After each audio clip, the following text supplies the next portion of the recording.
മലപ്പുറത്തിന്റെ ചരിത്രത്തിലെ NDAയുടെ ഏറ്റവും മികച്ച പ്രകടനമാണ് ശ്രീ അബ്ദുൽ സലാമിന്റേത്. 85,000-ലധികം വോട്ടുകൾ അദ്ദേഹത്തിന് നേടാൻ സാധിച്ചു. അദ്ദേഹം നമ്മോടൊപ്പം ചേരുന്നു. 1,00,000-ഓളം വോട്ടുകളാണ്, അതിലും മുകളിൽ വോട്ടുകളാണെങ്കിൽ പ്രതീക്ഷിച്ചിരുന്നത്. പക്ഷെ അത്രയും ഉയരാൻ കഴിഞ്ഞില്ല. നിരാശയുണ്ടോ അതില്? തീർച്ചയായിട്ടും നിരാശയൊക്കെ ഉണ്ട്. എന്നാൽ തന്നെയും ഈ NDAയുടെ ചരിത്രത്തിൽ, മലപ്പുറം ചരിത്രത്തിൽ, അല്ലെങ്കിൽ BJPയുടെ ചരിത്രത്തിൽ ഏറ്റവും വലിയ വോട്ട്, ഏറ്റവും വലിയ നമ്പർ ഓഫ് വോട്ടാണ് ഇപ്പോൾ കിട്ടിയത്.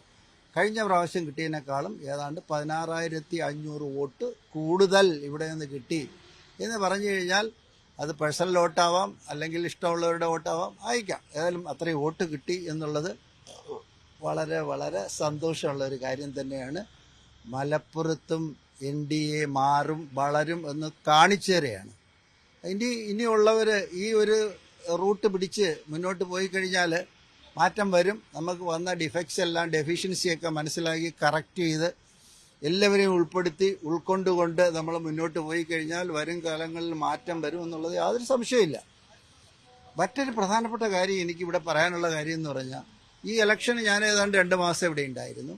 ഈ 2 മാസവും ഞാൻ വർക്ക് ചെയ്തതിനേക്കാളും എൻ്റെ പാർട്ടിയുടെ ആൾക്കാർ, BJPയുടെ ആൾക്കാർ, NDA അലയൻസിൻ്റെ ആൾക്കാർ ഒക്കെ വർക്ക് ചെയ്ത അവരോട് എനിക്ക് നന്ദിയുണ്ട്. അതിനപ്പുറം ഈ വോട്ട് ചെയ്ത 85,000-ൽ പരം ആൾക്കാരോടും എനിക്ക് നന്ദിയുണ്ട്.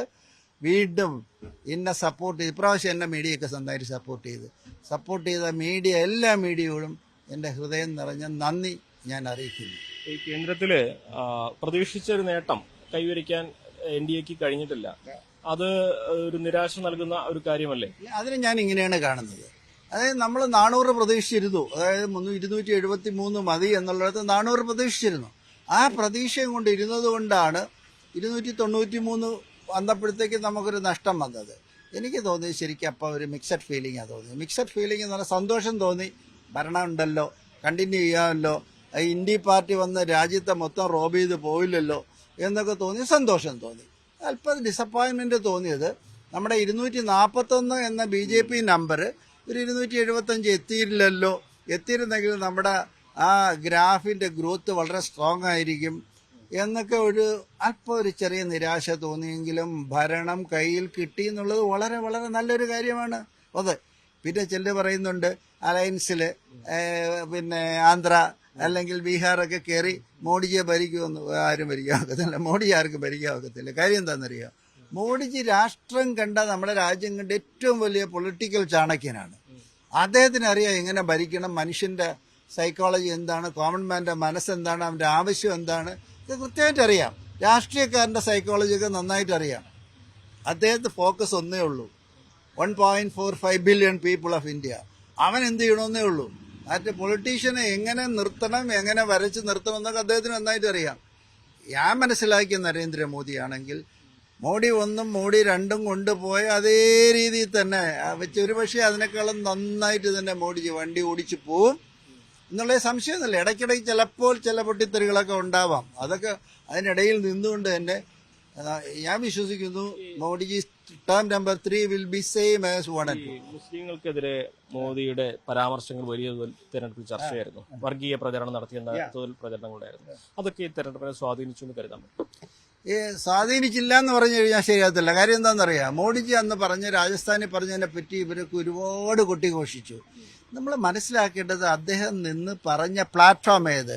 ഒരു പൊളിറ്റിക്കൽ ഒപ്പോണന്റിന്റെ ബാഡ് പ്രാക്ടീസസ് പറഞ്ഞ് അവനെ താഴേക്ക് ഇറക്കാനും അവനെ എക്സ്പോസ് ചെയ്യാനുള്ള ഇതിന്റെ ഭാഗമായി അവർ ചെയ്തിരുന്ന ചില ചെയ്തികളെ അദ്ദേഹം ക്രിട്ടിസൈസ് ചെയ്തപ്പോൾ മെൻഷൻ ചെയ്യപ്പെട്ടത് മുസ്ലിം ആയി പോയത് കൊണ്ട് അവർക്ക് നിരാശയുണ്ടായി.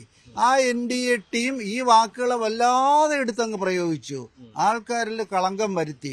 എന്നിട്ട് എന്ത് ചെയ്തു, മോഡിജി 2 ദിവസം കഴിയുമ്പോൾ വളരെ കൃത്യമായിട്ട് പറഞ്ഞു. എന്താ പറഞ്ഞത്?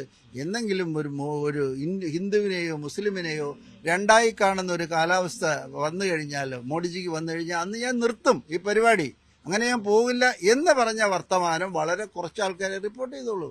അതാണ് അതിന്റെ ക്രക്സ് ഓഫ് ഇറ്റ്. അദ്ദേഹം ഒരു പൊളിറ്റിക്കൽ പ്ലാറ്റ്ഫോമിൽ നിന്ന് പറഞ്ഞതല്ല, അതിനപ്പുറം അദ്ദേഹം പറഞ്ഞ കാര്യം എല്ലാവരും ഒന്നാണ്, മുസ്ലിങ്ങളോട് ഒരു വൈരാഗ്യം ഉണ്ടായിട്ടല്ല പറഞ്ഞതല്ല എന്ന് പറഞ്ഞ കാര്യമാണ് ഏറ്റവും പ്രധാനം. അത് മാത്രമല്ല, നമുക്കറിയാവുന്ന Modiji is A totally inclusive Modi embracing everybody. സംശയമൊന്നുമില്ല. ഇനി മലപ്പുറത്തേക്ക് വരികയാണെങ്കിൽ എന്താണ് ഇനി അങ്ങയുടെ മലപ്പുറം കേന്ദ്രീകരിച്ച് തന്നെ പ്രവർത്തനം തുടരും? മലപ്പുറത്ത് എനിക്ക് പറയാനുള്ള, മലപ്പുറത്തിനോട് എനിക്ക് പ്രത്യേക ഒരു വാത്സല്യവും സ്നേഹവും ഉണ്ട്. ഇൻക്ലൂഡിങ് ഇന്ത്യൻ യൂണിയൻ മുസ്ലിം ലീഗിന്റെ നേതാക്കന്മാരോടും പാർട്ടിയോടും എനിക്ക് സ്നേഹവും ബഹുമാനവും കടപ്പാടും ഒക്കെ ഉണ്ട്. കാര്യം ഞാനവിടെ യൂണിവേഴ്സിറ്റി വൈസ് ചാൻസലറായി അപ്പോയിന്റ് ചെയ്തതിൽ പൊളിറ്റിക്കൽ ഉത്തരവാദിത്വം അവരുടേതായിരുന്നു. അതൊന്നും ഞാൻ കളഞ്ഞിട്ടല്ല സംസാരിക്കുന്നത്. ആ ബഹുമാനത്തോട് നിന്നുകൊണ്ട് തന്നെ ഞാൻ പറയുന്നു, പൊളിറ്റിക്കൽ ഹിസ്റ്ററി ഓഫ് മലപ്പുറത്ത് 17-18 എംപിമാരെ ഇന്ത്യൻ യൂണിയൻ മുസ്ലിം ലീഗ് അയച്ചപ്പോൾ ഡൽഹിയിൽ നിന്ന് അവർക്ക് എന്ത് കൊണ്ടുവരാൻ കഴിഞ്ഞു? അതൊന്ന് ആലോചിക്കണം. ഒന്ന്. രണ്ടാമത്, 41 ലക്ഷം ആൾക്കാരുള്ള മലപ്പുറം 2 എംപിമാര്, അത് മുസ്ലിം ലീഗ് എംപിമാര്, ടേം 1ലും പ്രതിപക്ഷം, ടേം 2ലും പ്രതിപക്ഷം, ടേം 3ലും പ്രതിപക്ഷം, ഇങ്ങനെ ടേം 4ലും പ്രതിപക്ഷം എന്ന് പറയും. എത്ര നാൾ പോകും? ഇനി അങ്ങനെ പോയി കഴിഞ്ഞാൽ സാധാരണ ഈ 41 ലക്ഷത്തിൽ കൂടി വന്ന ഇവിടുത്തെ പണക്കാരും നേതാക്കന്മാരും കൂടെ 1 ലക്ഷം കൂട്ടിക്കോ, 1 ലക്ഷം ഒന്നും കാണത്തില്ല. നേതാക്കന്മാർ ഡൽഹിയിൽ പോയി അവരെ കാര്യം സാധിക്കും, പണക്കാരനും ഡൽഹിയിൽ പോയി സാധിക്കും. ബാക്കിയുള്ള 41 ലക്ഷം ജനം എന്ത് ചെയ്യും? 40 ലക്ഷം ജനം എന്ത് ചെയ്യും? അവരുടെ പൊളിറ്റിക്കൽ ആസ്പിറേഷൻസ്, അവരുടെ economic problems, social problems, education problems, NRI related problems ആര് സോർട്ട് ഔട്ട് ചെയ്യും? ആ എം പി ആയിട്ട് വെളിയിൽ നിന്ന് സൊല്യൂഷന് പോകുന്നതും അപ്പുറത്ത് കയറിയിരുന്ന ഒരു പവർ ഷെയറിംഗ് മോഡിലിരുന്നിട്ട് ഒരു മിനിസ്റ്ററായിട്ട് ഇരുന്നുകൊണ്ട് സോൾവ് ചെയ്യുന്ന രണ്ടും രണ്ടല്ലേ?